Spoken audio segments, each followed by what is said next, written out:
आप सभी को एग्जाम नैनो यूट्यूब चैनल में हार्दिक स्वागत है।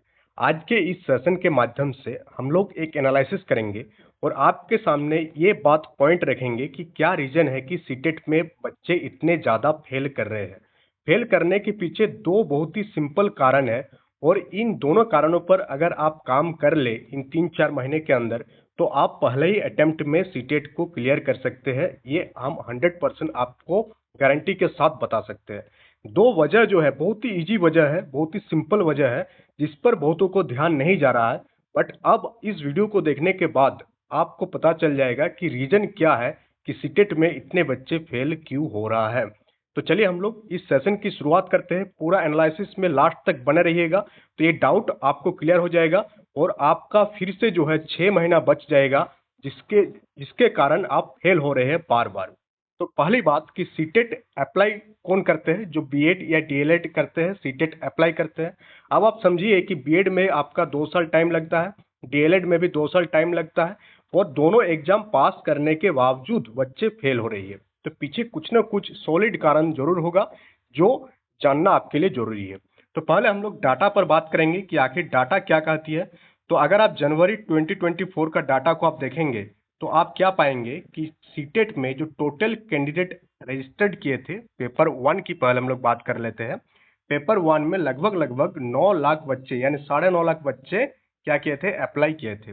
और इन 9.5 लाख बच्चों में से एग्जाम कितने देने गए? लगभग लगभग 8 लाख बच्चे क्या देने गए? एग्जाम देने गए।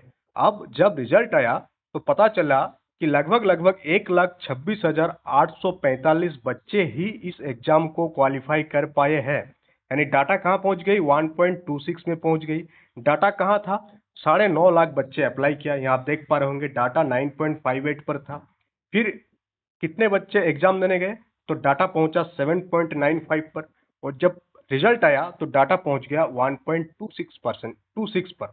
अब इसका परसेंटेज निकालेंगे तो जितने बच्चे अपियर हुए थे और जितने बच्चे पास हुए थे, जो पासिंग परसेंटेज है वो 1% भी नहीं है। कितना है? 0.1595 परसेंटेज है सिर्फ और सिर्फ पास करने का पेपर 1 में।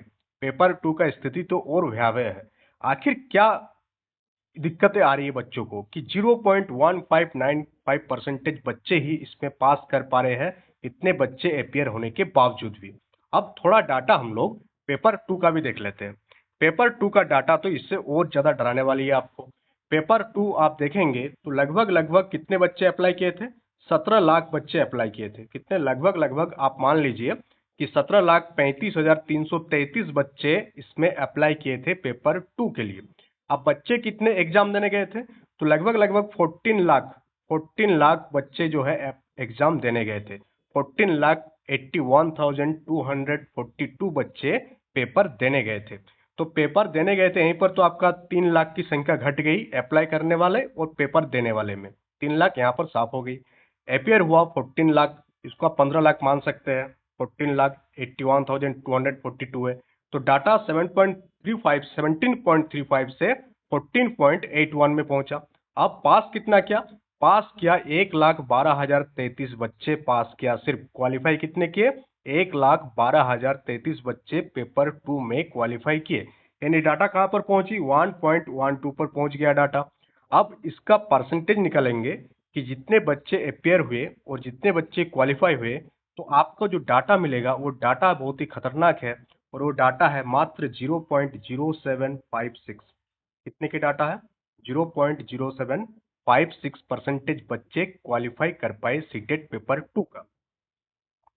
डाटा कहां पर था? 17 लाख पर डाटा था। पास कितना किया? 1,12,000 पास किया। तो ये जो बीच में इतने बच्चे फेल हो रही है, इसके पीछे का वजह क्या है? तो अगर आप पेपर के पैटर्न को देखेंगे कि पेपर का पैटर्न क्या रहती है एग्जाम में। एग्जाम ऑफलाइन हुआ था जनवरी में और पेपर का पैटर्न क्या था कि पेपर 1 जो था आपका वो 2.5 घंटा का था और पेपर 2 भी आपका 2.5 घंटा था। यानी दोनों पेपर में आपको 2.5 घंटा का समय मिला था। अब पेपर का पैटर्न देखेंगे तो टोटल जो क्वेश्चन था वो कितना क्वेश्चन था पेपर 1 में? 150 क्वेश्चन था और 150 मार्क्स का ये क्या होती है? पेपर टोटल एग्जाम कंडक्ट होती है। अब बच्चों को एक क्वेश्चन पर कितना टाइम मिल रहा है? तो आप देखेंगे कि एक क्वेश्चन में बच्चों को टाइम लगभग लगभग 1 मिनट का तो मिल ही रहा है। बट फेल होने का सबसे पहला कारण फेल होने का ये है कि बच्चे इस एग्जाम में टाइम मैनेजमेंट नहीं कर पा रहे हैं। सबसे पहला कारण अगर मेरे एनालिसिस के हिसाब से हम बताएंगे कि आखिर बच्चे क्यों फेल हो रही है इस एग्जाम में, तो पहला कारण है आपका टाइम मैनेजमेंट। ऐसे बहुत सारे बच्चे हैं जो 150 क्वेश्चन को तक तो पहुंच ही नहीं पाते हैं, यानी 150 क्वेश्चन पढ़ ही नहीं पाते हैं, तो वो बनाएंगे कहाँ से? जिसके कारण बच्चे फेल हो रहे हैं। बच्चे कहाँ तक पहुंचते हैं? लास्ट तक 110 120 तक पहुंचते हैं और बाकी 30 क्वेश्चन वो पढ़ ही नहीं पाते हैं। ऐसे बच्चों की संख्या सीटेट में बहुत ज्यादा है, जो एग्जाम हॉल में टाइम को मैनेज नहीं कर पा रहे हैं। वे पूरा क्वेश्चन पेपर को पढ़ ही नहीं पाते हैं। जब तक पढ़ते हैं तब तक उनका टाइम खत्म हो जाती है। ये एक पहला कारण है। इससे आप इसका सॉल्यूशन क्या है? इसका सॉल्यूशन है प्रैक्टिस, प्रैक्टिस एंड प्रैक्टिस। आप जितना ज्यादा पेपर को प्रैक्टिस करेंगे, आपको पास टाइम मैनेजमेंट का उतना बढ़िया सॉल्यूशन आएगा और आप 2.5 घंटे में पूरा पेपर को करके भी आएंगे और सारा जो क्वेश्चन पढ़ेंगे उसका एनालिसिस भी कर पाएंगे। तभी कर पाएंगे जब आप क्या करेंगे, डेली बेसिस पर एक एक सेट लगाएंगे या सप्ताह में 2 या 3 सेट भी लगाएंगे, तो भी आप एग्जाम हॉल में टाइम को इजीली मैनेज कर सकते हैं। तो पहला कारण जो बहुत ही एकदम सिली मिस्टेक है जो बच्चे कर रहे हैं, वो ये कि एग्जाम हॉल में वे टाइम को मैनेज नहीं कर पा रहे हैं। पेपर देने के टाइम में क्वेश्चन उससे छूट रहा है, जिसके कारण वो क्या कर रहे हैं, क्वालिफाई नहीं कर पा रहे हैं। ये पहला कारण हो गया। अब हम लोग दूसरा कारण पर बात करेंगे कि आखिर और एक नेक्स्ट कारण क्या है जिसके कारण इतने बच्चे सीटेट में फेल होता है। दूसरा है सीटेट के एग्जाम को हल्के में लेना। ऐसे बहुत सारे बच्चे यानी लाखों की संख्या में ऐसे बच्चे हैं जो सीटेट के एग्जाम को एकदम हवा में लेते हैं, सेमेस्टर एग्जाम जैसा हल्के में, कि क्या है इसमें, हम जाएंगे और पास करके आ जाएंगे। और बाद में जब रिजल्ट आता है तब पता चलता है कि वो क्वालिफाई भी नहीं कर पाया। क्या नहीं कर पाया? क्वालिफाई भी नहीं कर पाया पेपर को। जिसके पीछे का जो सेकंड रीजन है वो ये है कि वो इस पेपर को हल्के में लेते हैं। फॉर्म भर दिए, एग्जाम का डेट आ गया, एडमिट कार्ड आ गया, फिर थोड़ा बहुत इधर उधर वीडियो देखेगा और जाके एग्जाम हॉल में एग्जाम देने चला जाएगा।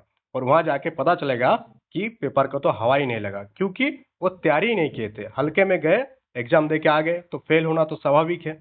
तो इसका सॉल्यूशन क्या है? इसका सॉल्यूशन ये है कि अगर आप शिक्षक बनना चाहते हैं तो सीटेट का पड़ाव को आपको पार करना ही पड़ेगा। तो आप इस स्टेज को हल्के में नहीं ले सकते हैं। भले ही आप बीएड पास कर गए, डीएलएड पास कर गए, तो जिस अंदाज के साथ, जिस जोश के साथ आप डीएलएड या बीएड में अपेयर होते थे एग्जाम में, उसी जोश के साथ आपको सीटेट के एग्जाम को देना पड़ेगा। अगर उस जोश के साथ आप सीटेट के एग्जाम को देंगे तो पहले अटेम्प्ट में सीटेट को क्लियर करके ले जाएंगे। ये 100% गारंटी है मेरे साइड से कि आप अगर इस पेपर को हल्के में ना लेकर के बहुत ही तरीके से, सलीके से और समझ कर पढ़कर जाएंगे, प्रीवियस ईयर पेपर को देखकर जाएंगे, तो ऐसा हो नहीं सकता है कि आप सीटेट के एग्जाम में फेल होकर आए। बाकी की कहानी तो तब स्टार्ट होगी जब आप सीटेट पास करेंगे। केवीएस का, एनवीएस का, जितने भी सेंट्रल गवर्नमेंट की रिक्रूटमेंट होती है, direct recruitment for the teachers, वहां पर आपका सीटेट क्वालिफाई होना बहुत ही जरूरी है। बहुत सारे ऐसे स्टेट्स भी है, जैसे बिहार का ही आप मान लीजिए, बीपीएससी का जो टीचर रिक्रूटमेंट की एग्जाम होती है, उसमें भी आपको सीटेट क्वालिफाई होना जरूरी है। विदाउट सीटेट आप उन सारे एग्जाम में बैठ ही नहीं सकते हैं। तो अब आप पूरा का पूरा एकदम दिमाग में सेट कर लीजिए कि आपको जो जुलाई वाला पेपर देना है उसमें इन दोनों चीजों को ध्यान में रखना है कि आपको टाइम मैनेज करना है एग्जाम हॉल में, और दूसरा, इस पेपर को हल्के में नहीं लेना है। टाइम मैनेजमेंट कैसे करेंगे, हम लोग बात किए कि इसके लिए आपको रेगुलर बेसिस पर पढ़ना होगा। ऐसा नहीं कि आप फॉर्म भर दिए तो आपका काम खत्म हो गया, जब एडमिट कार्ड आएगा तब 10-5 वीडियो देख लेंगे, 100 question of CDP, 100 most important question of EVS, और उससे आप पास हो जाएंगे। तो ऐसा अब नहीं होगा, क्योंकि पेपर का जो पैटर्न है, जब से नेशनल एजुकेशन पॉलिसी लागू हुआ है, पेपर का पैटर्न चेंज हो चुका है। अब आपको जो है पेपर जो दिया जा रहा है वो कंसेप्चुअल पेपर दिया जा रहा है। वहां पर आपको थोड़ा सा थिंकिंग करना होगा, सोचना होगा हर क्वेश्चन में कि इसका आंसर क्या हो सकती है। ये सारी चीजें किया जा रहा है एजुकेशन को और बेहतर बनाने के लिए, आपको और एक एडवांस लेवल का शिक्षक बनाने के लिए। ये सारे जो प्रयोग किए जा रहे हैं एनईपी के तहत, इसके पीछे का सिर्फ एक ही रीजन है कि बेहतर से बेहतर शिक्षक आए इस सिस्टम में। और जो सिस्टम जो बहुत ही पिछले, आप देखेंगे कि पहले हम लोगों का जो एजुकेशन सिस्टम है उसके खराब होने के पीछे एक ये भी रीजन है कि क्वालिटी टीचर्स। तो क्वालिटी टीचर्स ताकि आए सिस्टम में और वे सारे जो टीचर आएंगे वे एक बेहतर शिक्षा दे। इसी को सक्सेस करने के लिए ये सारे जो है प्रयोग किए जा रहे हैं कि सीटेट के एग्जाम का जो पैटर्न है उसमें जो है थोड़ा बहुत कॉन्सेप्चुअल क्वेश्चन डाल करके, एनालिटिकल क्वेश्चन डाल करके, थोड़ा सा लिख के हट करके पेपर बनाया जा रहा है। पहले क्या होता था, प्रीवियस ईयर पढ़ के जाइए, आप आराम से पास हो जाते थे। बट अब वो गेम भी आपका अब नहीं होने वाली है, क्योंकि इस बार का पेपर देखने लायक होगा। और जैसा न्यूज आ रही है कि 2025 से आपका पेपर ऑनलाइन हो जाएगी, और आई थिंक ये जुलाई 2024 वाला आपका लास्ट ऑफलाइन पेपर होगा। तो इस बार पूरा दम लगा दीजिए, आप पेपर पास कर जाएंगे। इसके लिए आप चैनल को भी सब्सक्राइब कर सकते हैं, जहां से आपको डेली बेसिस पर आपको सीटेट को एग्जाम को लेकर के गाइड किया जाएगा। तो ये पूरा कोशिश रहा मेरा आपको समझाने का कि आखिर सीटेट में इतना बच्चे फेल क्यों हो रहे हैं, और आप कैसे इसका सॉल्यूशन निकलेगा। इसका सॉल्यूशन के बारे में भी हम लोग बात किए, आपको डाटा पर बात किए, पेपर पैटर्न के बारे में बात की कि इस एग्जाम का पेपर पैटर्न क्या है। अब हम आशा करते हैं कि आपको समझ में आ गया होगा कि प्रॉब्लम कहाँ पर हो रही है और इस प्रॉब्लम का सॉल्यूशन क्या है।